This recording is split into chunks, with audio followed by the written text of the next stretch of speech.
Huh?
Good morning, everyone.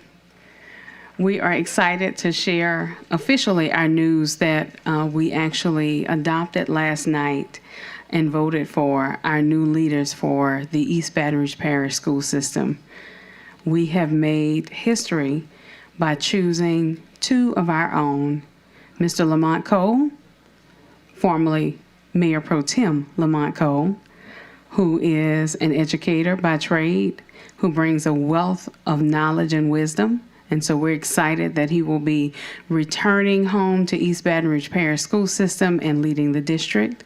And then supported by our new Deputy Superintendent, Mr. Adam Smith, whom we all know has given almost 30 years to this district. And so we're just super excited that they will be able to lead us into the future of innovation and progressivism, and then also to be able to support those different systems and structures that we already have in place, and our beautiful personnel and students and families that we also have that are part of our district every day. So without further ado, I'm going to allow both of these gentlemen to speak to you and to be able to share what their vision is moving forward, and we look forward to working with them. Mr. Cole. Good morning, everyone. It's a great day. It's just a great day to be from Baton Rouge. It's a great day for this community, a great day for our families, and most importantly, it's a great day for our children. I simply want to thank Baton Rouge for allowing me an opportunity to serve in this capacity. I want to thank the president and vice president of the school board for having faith in me to do what I consider to be the most important work of my lifetime. I want to thank those teachers, bus drivers, cafeteria workers, custodians, building maintenance employees, technology, all of the employees of the system for the many emails, the many text messages, and the many expressions of gratitude that were extended to me over the last 24 hours for this momentous occasion. And I do call it a momentous occasion because I want this to be a shift in the way we think about public education here in our great city. And in order for our school system to be successful, and in order for this community and city parish to be successful, our public school system has to thrive. So whether or not you are a family with a child in a public school here in the city of Baton Rouge, public education matters. It matters for the greater good of our city because public education touches every aspect here in our city, and we have to make sure that we engage, we invite, we collaborate, we communicate, and we listen to every member of this community who is concerned about public education. Most importantly, it's been an interesting few weeks. I'm not going to call them challenging. I'm not going to call them tumultuous. I'm going to call them interesting because we learned a lot about each other over the past 2 weeks. And in many of these occasions, people win, and then we learn. And so I think we all have won in this particular situation, and there's a lot to learn about how we do this work together, and I'm excited to do so. But we need to focus the conversation and bring it back to what's important. With 2 weeks left before school begins, 2 weeks from today, our students will be returning to school. We need to start talking about how we do that in a way that puts them on a path to be successful.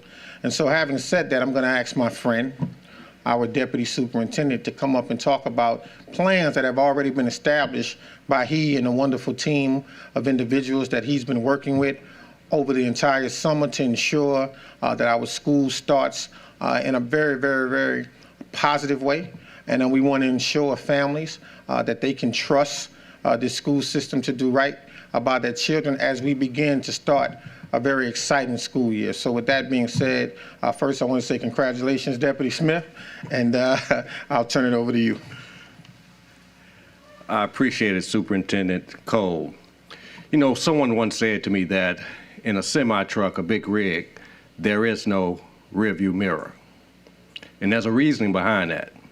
You have to be focused on what's ahead of you, because if you're looking back, you get into an accident. And so everything that was in the past, that happened in the past, must remain in the past, and we have to look forward. We have 15 days before school start. And it's essential that I work closely with Mr. Cole to assist him becoming up to speed with the plans that we have established. For the past couple of hours this morning, we've been in the office kind of going over essential things as far as with transportation.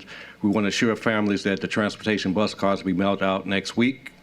We're going to push out Where's Your Bus app. Once parents get their transportation bus cards, they can contact their schools.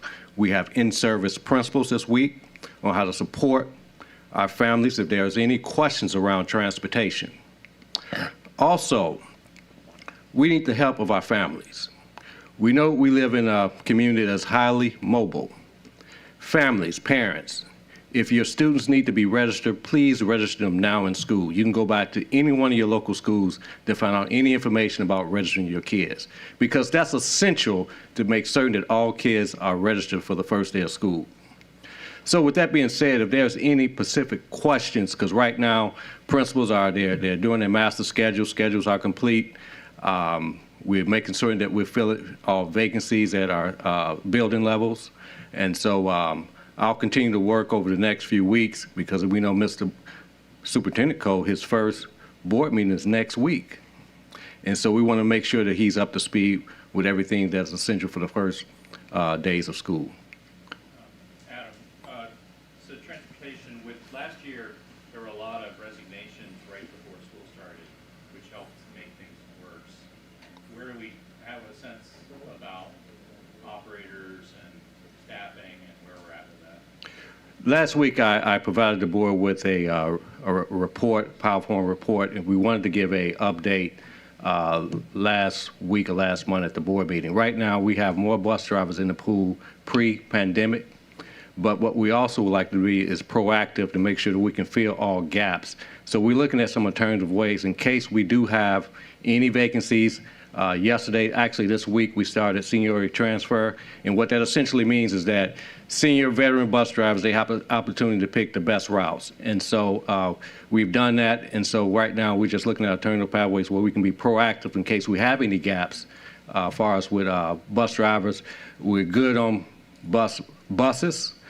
We've went to leasing. I think if you remember the last month presentation, we did some leasing buses, and so air-conditioned buses, we're making sure that most of our buses, all of our buses are equipped with air conditioners. I think we need somewhere around 400 buses. I think we're covered with that, so that's really not a concern at this point. We just want to make sure that as people look for new opportunities outside of the district, that we're proactively covering those gaps with staff, with bus drivers. Do we have a sense of how many don't have air conditioning? John, do we have, off the top of my head, how many buses that may not have air conditioning? We have 396 that do have air conditioning. All the new lease buses are air conditioning. And any future purchases or leases will be air Will there conditioning. So we be, need a little over 400 routes covered on a daily basis, and 390 buses have AC. so pretty close? Yes, sir. Yes, sir. That gap is closed. Can you repeat that in the mic, please? Yes, sir. Yes, yes, sir, Mr. Charles. That gap is closed as far as with ACs on the buses. Got a question for Mr. Cole. Please come forward, Mr. Cole. So now that you've stepped into this role, you've said that you would step away from the Metro Council race for District 7. You got 2 folks in that race right now. Are you planning on endorsing your legislative assistant? You know, I hadn't signed a contract, so legally I think I can publicly endorse, yes. I want to see Tawana Harris serve District 7. So I would appreciate, though, if we keep the conversation about education, though, but go ahead. We could talk about Metro Council when I go over to the council to take care of that business. But today I want to talk about the students of East Baton Rouge Parish. Any other questions? Mia, I think you wanted some clarification on the mic. We have 396 buses with air conditioning. We have over 400, a little over 400 routes that need to be on the street every day. So we have 90% of our buses with air conditioning. All right, so the gap is closed from last year. So what will be your top priority between now and the first day of school? Top priority will be to ensure all of our students are there on the first day. All of our educators are there on the first day. That we work with our unions, discuss any challenges they may see or any concerns they may have, and keep the lines of communication open. We recognize that there's been some concern or there has been some discussion about teachers not showing up on the first day, but I think myself and Deputy Superintendent Smith will sit down with the unions, have some very, very candid and transparent conversations, and then we want to try to address any concerns they might have as we move forward, and then continually have those conversations. Well, come on, you talked about last night a lot about trying to get people excited about working for the school system.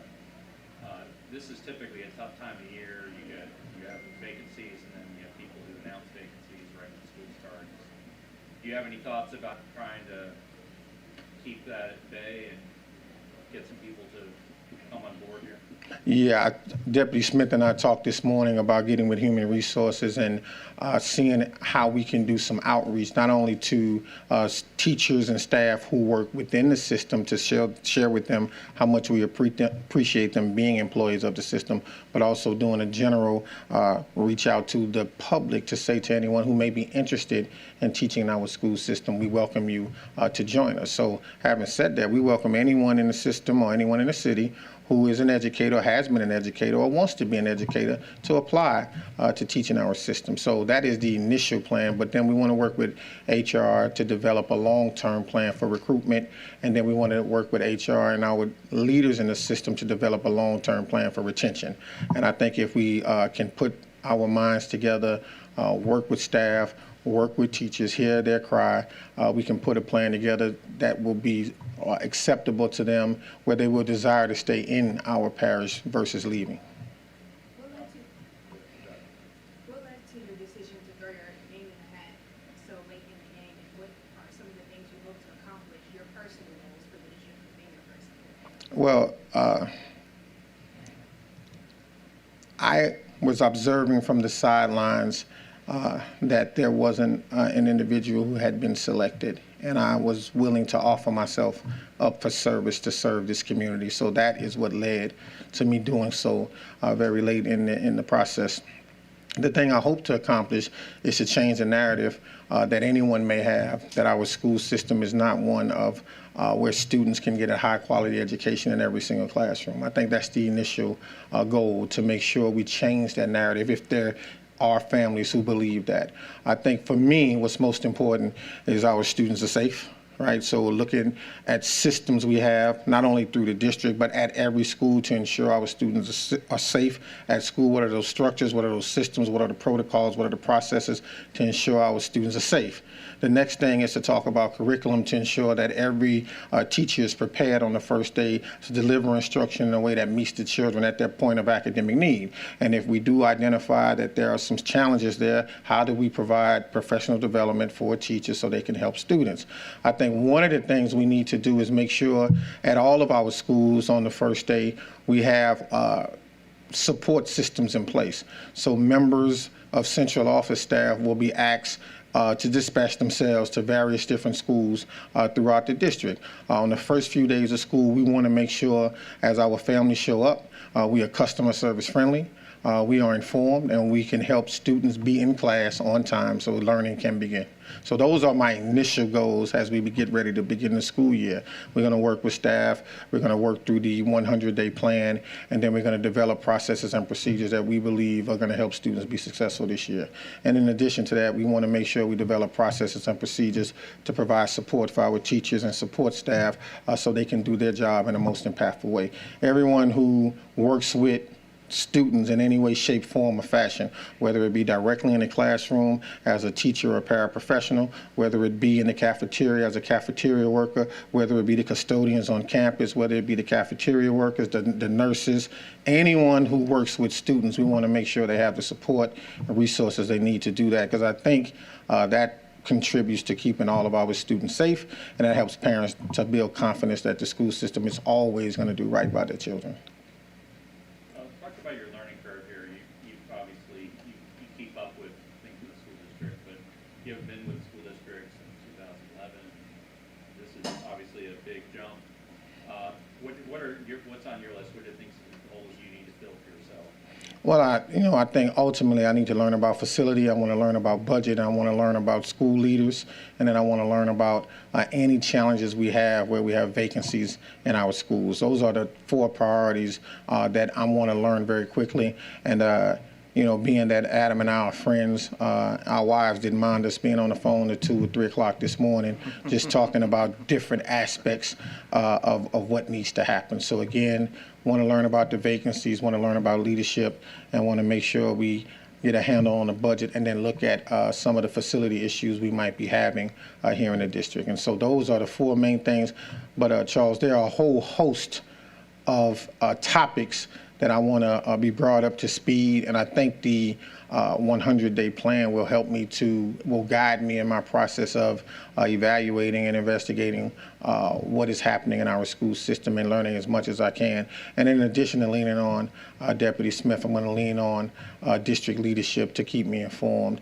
And I ask a lot of questions, I'm going to do a lot of listening, and hopefully I can learn as much as I need to know as quickly as possible. So, I'm a fast learner, quick study, and I don't sleep very much. So hopefully those things will contribute to me learning as quickly as I can. Talk about your confidence in you and Mr. Smith being the perfect team to lead the district in a positive direction. Been doing it for 25 years. At one time, he and I controlled education on Greenwell Springs Road. He was the principal at Park Forest Middle. I was the principal at Capitol Middle, and we worked together to ensure that the students who attended middle school during that corridor were safe and were excited about coming to school. So I'm super excited to have the opportunity to work hand in hand again. I say hand in hand again, but we've never stopped working together since we met 27 years ago. We've always worked together to try and build better communities. So we do that anyway, so I'm super excited to have the opportunity, and not just to work with Deputy Smith, but to work with all of my colleagues in this system who I have developed relationships with over the years. I was a teacher in this school system, assistant principal and a school leader in this school system, so there's still good people here that I know, that I care about, I love, and look forward to learning from. So I'm really excited. I don't know if you can tell I'm trying to contain my excitement, but I'm super excited. I have a question for you. Yes, sir. I'm always inside the schools, right? So we're gonna change it a little bit. What you gonna tell the kids that, hey, Mr. Coble ain't coming back this year? What's your words to them? Well, I have requested of DeJuan Johnson, who's the CEO of the organization, that I be given an opportunity to come by and talk to the kids about my decision on the first day of school, as two of the schools in the CSAL Inc. portfolio are district charter schools. So we want to make sure we visit our charter schools as well to provide that support. And I think I'll be the district office personnel who visits CSAL to make sure things are happening the right way at that institution. I'll have those conversations with the students when I get there. It seems like you're not gonna be in the office a lot, because these kids love you. They love you hands-on with kids. So are you gonna continue on doing that? Absolutely. Not looking to purchase any furniture, and almost might move the chair out of the office. Listen, I plan to be in schools a lot, as much as I can. I plan for staff to be in schools a lot. I have some perhaps outside the box ideas about how we engage, have conversations to support our schools. So you may see members of the district leadership team show up at a school unannounced and request to use a space to have a meeting. And if schools are operating as they should, there should be no problem in us having a space to meet and discuss what we know is important for the district. But if school leaders begin to say stuff like, well, we're not prepared for you today, then we're going to have a different conversation. Was this a job that you wanted, or did enough people ask you to step in that you felt obligated? Well, this is a position I have always wanted since I was a student in our public schools, always. But some things that you want may not be what someone else wants for you, and not to be too spiritual, but we plan, God plans, and God is the best of all planners. So what may have been something I wanted may not have been for me. So this particular time around, the circumstances surrounding the selection of the superintendent led to me praying and thinking about having some conversation about pursuing the opportunity, and so I did. One of the things that I think the community was so excited about is not only that are you a son of Baton Rouge, but they have hope that you will bring stability into this superintendent role. There's been people who've come and gone and left and gone on to better things. So with the stability, how long do you plan on seeing yourself in this position? I can only assume that you're going to retire out of it. You actually answered the question. But in all honesty, I serve at the pleasure of the board, who I look forward to working with to provide support for our teachers and staff and high quality education for our students. And so if I have to bet on anyone, I'm always going to bet on me. I'm always going to do what's right by children. I'm going to be very open to communication and make sure the lines of communication stay open between myself and board members consistently. We're going to talk all the time. And as I said last night, I'm not going to allow them to be blindsided about anything I know and everything I know that I feel is germane to their information. I'm going to make sure they have it. And so, I'm not looking to transition to a better opportunity or a better situation. I'm looking to serve in this capacity for as long as the board will have me. And yes, if that means I'll retire from this position, that would be You got a lot of gas in your tank? all right for me. Excuse me? You got a lot of gas in the tank? You know, I tell people all the time, it's funny you asked that question. I used to say, and I still say all the time, you know, most people operate at an octane of about 87. I operate at an octane of about 98. All right, so yeah, high octane, and I typically can move at a pace that is a little bit different than others. So yeah, I still got a lot of gas in the tank. I feel like I could do this for another 50 years if I given the opportunity to do so. So Dr. Narcisse, when he came on as superintendent, brought in a lot of new people, especially administration. You say you obviously know people here, but talk to me about kind of your approach to how you want to populate your team and what extent you're going to be looking elsewhere. Well, I'm going to work with Deputy Smith and the board to look at the system structure, look at an organizational chart, look at what the needs are and what the touch points are in terms of where we need to deploy human capital to do this work, and then look at if individuals who are here are doing the work at a high level, look at if we need individuals to come in to do some of the work, and then we're going to make some tough decisions together about whether or not we recruit individuals to come in or whether or not we help to redirect the career paths of some folk who are here, and then make some decisions about what the organization chart looks like, who does what, and how we make sure we do this work the right way. So to answer your question specifically, every opportunity and idea is on the table relative to developing a leadership team for the district. That may mean recruiting people to come in, all right, new faces from new places.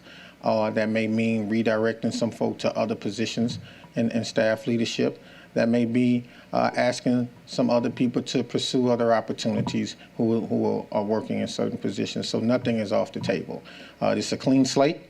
We want to use the 100-day plan to evaluate and look at systems and talk to people and ask questions and have conversations and then determine where we need to do that. But I can assure you this, Charles, that won't take very long. So you don't have 5 people waiting to come on board? I do not have, I do not have 5 people waiting. No, sir. Lamont, do you have any final words for District 7? I know you're not just leading them, you're leading the whole, a large group now. You know, it has been a pleasure for the last 9 years to work in the community I grew up in. I still live in the community, so I don't see myself as not serving District 7 because now serving the students and families of East Baton Rouge Parish School System, I not only get to continue to serve District 7, but I continue and I will serve the entire city parish. So I'm looking forward to doing it. And again, I still live there. I'm still very concerned there. Before becoming a member of the city council, I was very, very active in my community, volunteering and doing things, showing up at community events and serving wherever I could. So I'll continue to do that. I still live in the district, and I'll continue to make myself available to support and serve wherever I need to be, in addition to doing this work. You know, there is a revolution taking place in our school system, and so 24 hours, 7 days a week, the revolution never sleeps. So we're going to do this work together. How much did it mean to you having all your council members show up last night and speak for If I speak about it too much right now, I'm going to get emotional. I didn't expect that. Unlike anything I've ever seen. And they didn't tell me they were going to do that. So it meant a lot.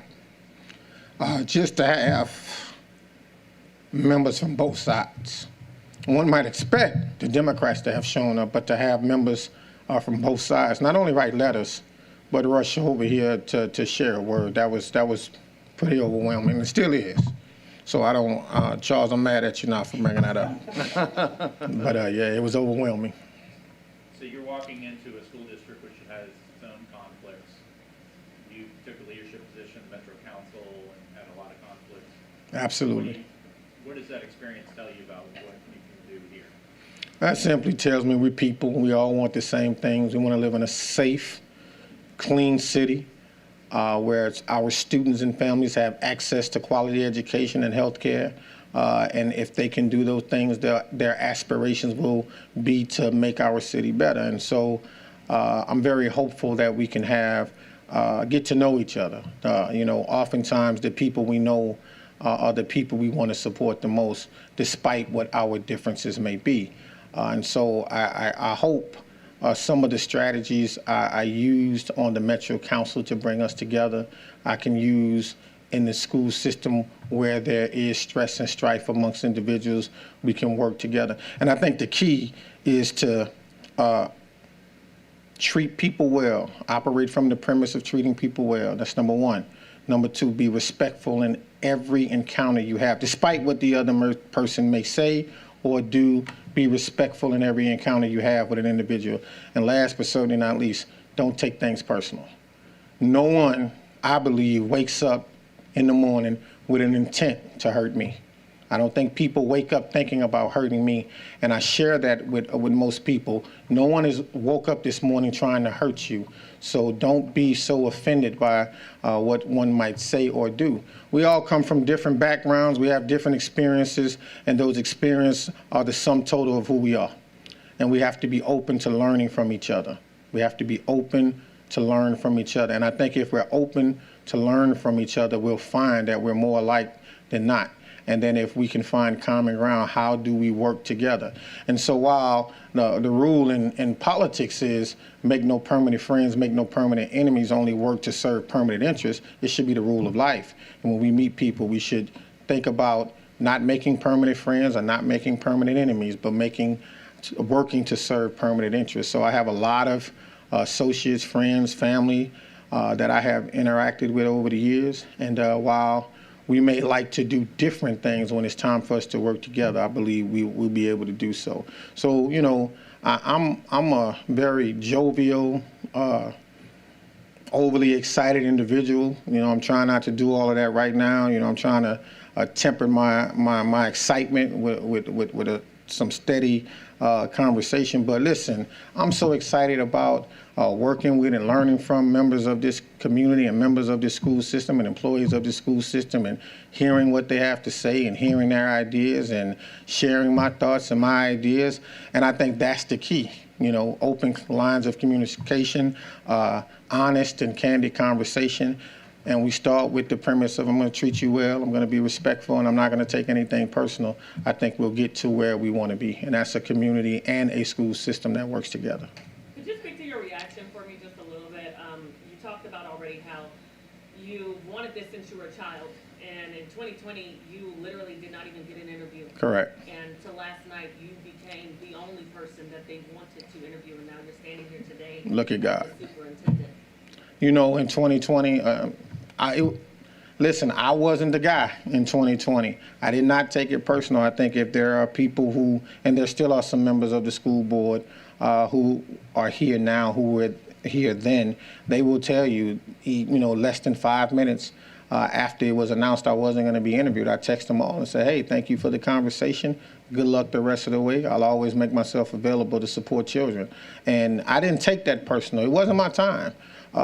They made a different sex selection, they made a different choice, and that's okay. Sometimes people won't choose you, but they chose me last night. And so, you know, now is my turn.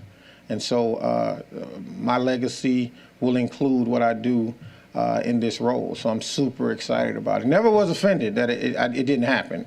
All right, never was offended.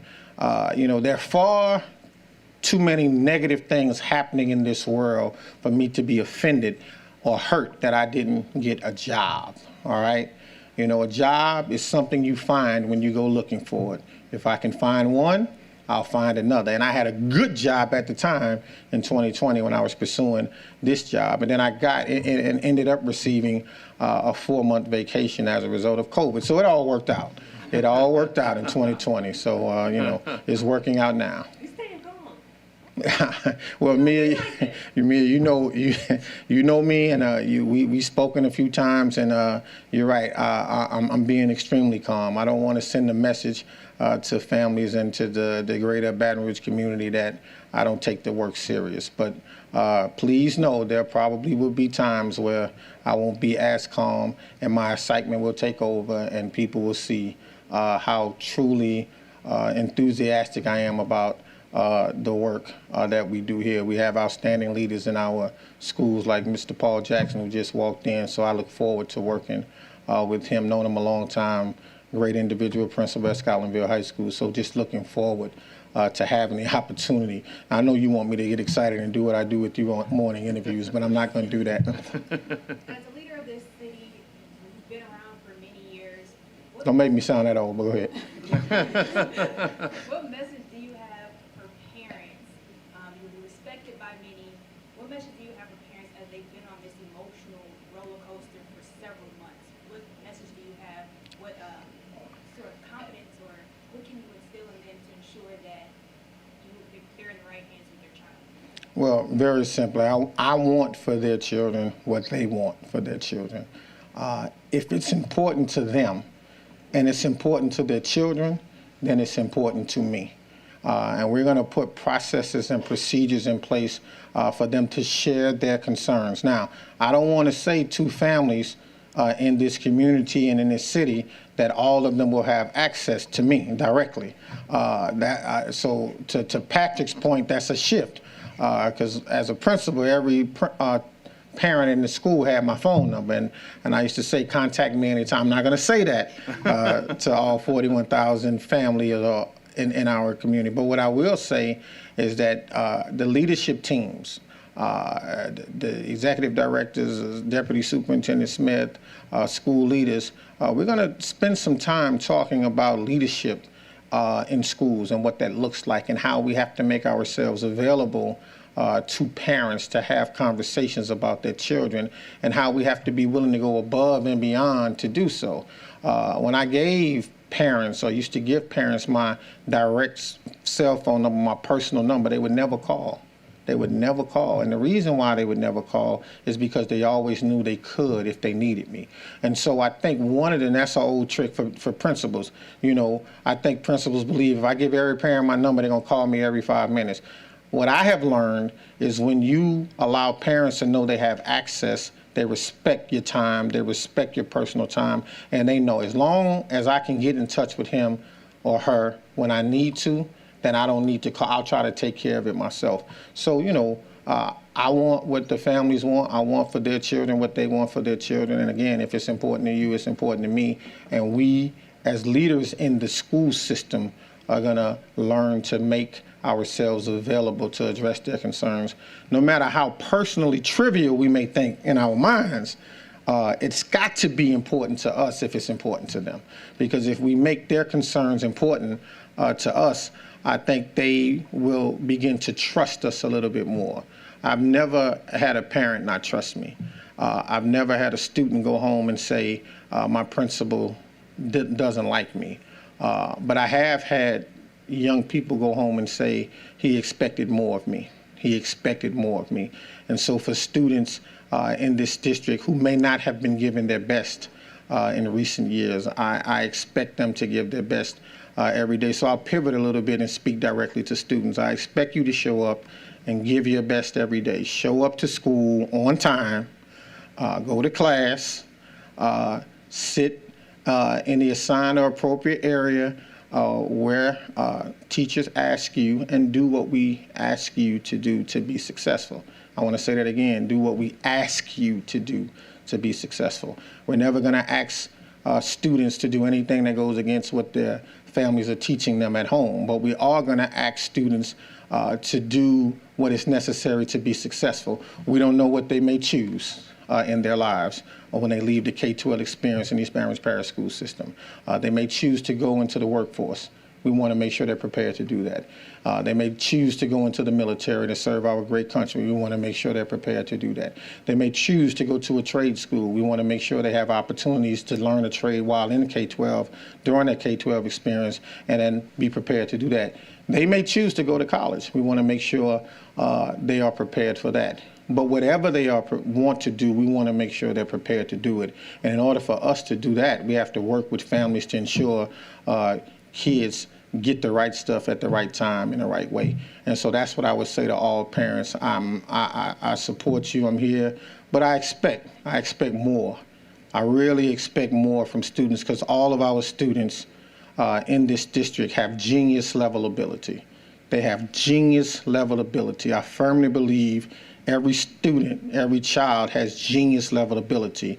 It requires a teacher to bring that, spark that genius level abilities for them to share and show. And that genius level ability may be in something very, very different. It's very, very diverse, but they all have it. And we have to believe in them. We have to encourage them. We have to support them. And when they make bad decisions, no such thing as a bad child, only young people who sometimes make bad decisions, we have to help them to understand why the decision wasn't the appropriate decision and then redirect the behavior. We have to build a family culture throughout this district. And when someone in your family does something you don't like, you can't get rid of them, right? But what we can do is learn to forgive, learn to move forward, learn to work together, communicate, and help each other. So I want to say to the students, resolve any conflict you might have now. Show up at school and think about helping your fellow classmate. Show up at school, think about respecting your teachers. Show up at school, think about respecting those sheriff deputies, school resource officers who may be working in the school. Show up and be prepared to be a leader. Show up and be prepared to have a confidence, and show up and be prepared to have some integrity. Believe in yourself. Do the right things, and the right things will come to you. I don't want to get up here and give a long speech, but you know, you keep asking questions, so I can go all day. I'm sorry. I got one last one. So, Sure. Change. We hear a lot about stability, but there were a lot of people in Baton Rouge who want to see changes in the schools here. They didn't always come to the mic, but we got a lot of caucuses around this town that feel like the school system can do a lot better. It needs to move really quickly. Talk to about that, kind of those sort of aspirations and those thoughts and your thoughts. Well, I think we, again, as I said, or outlined in the 100-day plan, we got to go have conversations with cross sectors of the community to learn what their expectations are, what they want to see happen, and then work with them to develop a plan to make sure those things happen in our communities. The other thing we have to do is think about collaboration and partnership. Collaboration and partnership around how do we do this work in a way that best meets the needs of individual school communities and then translates to the large community. And Charles, that may lead to some changes being made. That may lead to simply adjustments in how we go about doing things. I think we have to evaluate and ask ourselves some questions. What are we doing? Where are the challenges? Where are the strengths? Where are the opportunities for improvement? And what do we need to stop doing? And what are the possibilities? And so I think as we move around, and I keep saying we, because it won't just be me. No one can do this work alone. I'm going to be depending on a number of individuals in this system to help do that and help have the conversations. And we're going to use some strategies I've learned over the years to engage in the community around what is best for community, and then what's best for schools, what's best for families, and then work to develop a plan together. I think if members who live in this city parish have a seat at the table as it relates to what they want to see in schools, we can develop a plan together. And when we develop the plan together, we just have to hold certain individuals accountable for making sure we implement the plan with some fidelity. And that may not just be members of the school system, that may be members of the general community who complain a lot about what isn't happening, but have not offered themselves for service. So, you know, if you're complaining about what's not happening, but not willing to offer yourself for service, I politely will ask you to hold your comments until you're ready to do some work. Thank you very much, everyone, for coming out. I want to thank all of the employees of East Baton Rouge Parish School System who are in this room today. Let's give them a round of applause. All of the employees who are here. I see Stacy, I see Mr. McCann, I see our technology guru. You know, she's a genius, so you know, we have to collaborate and work together and utilize some of the resources we have right here in the system. We have a great system. We have great students, we have great staff, we have great people, and we got to start celebrating our people as much as we can, Mia. We have to start celebrating our people as much as we can. Superintendent Lamont, do you feel like the search for the superintendent was a long process? If so, do you feel like that was necessary? I feel like everything leading to this point was necessary. Because had everything not gone on leading to this point, I might not be here. And I think we have won because I am in this position as a person who loves the city, loves people, loves children, and loves working here. And so, yeah, everything was necessary. It happened exactly like it was supposed to. Thank you very much. Thank you very much. Congratulations. Thank you. What about you? About to happen. That's got to happen. Now the hard work starts now. Yeah, it begins. This last week was easy. It begins. It begins. But thank y'all. Thank you for your support. Absolutely. Thank you.